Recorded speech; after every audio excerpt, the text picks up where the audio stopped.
నాకు చిన్నప్పటి నుంచి ఒక డౌట్ ఉంది. ఈ వీడియో చూసాక ప్లీజ్ ఎవరైనా క్లారిఫై చేయండి. నిన్న టెంపుల్‌కెళ్ళి నిమ్మకాయ దీపాలు అమ్మవారికి ఇష్టం అది ఇది అన్నాను కదా! ఈరోజు మా మమ్మీ గుడికి చెప్పులేసుకోకుండా మరీ తీసుకొనెళ్ళి రాహుకాలంలో అమ్మవారికి దీపాలు వెలిగిస్తే మంచిది అని చెప్పి తీసుకొనెళ్ళింది.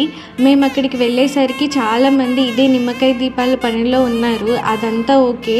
చిన్నప్పటి నుంచి మనకి ఇది మంచి రోజు కాదు, అది మంచి రోజు కాదు, ఏదన్నా ప్రయాణాలు చేసేటప్పుడు ఎస్పెషల్లీ ఏదన్నా జాబ్‌లో చేరేటప్పుడు కూడా ఏది మంచి రోజు అని అడుగుతారు. అసలు ఏది మంచి రోజు? ఎందుకంటే కృష్ణాష్టమి, దుర్గాష్టమి, శ్రీరామనవమి అలా భారతదేశంలో పెద్ద పెద్ద పండగలన్నీ అష్టముల రోజు, నవముల రోజు చేస్తారు.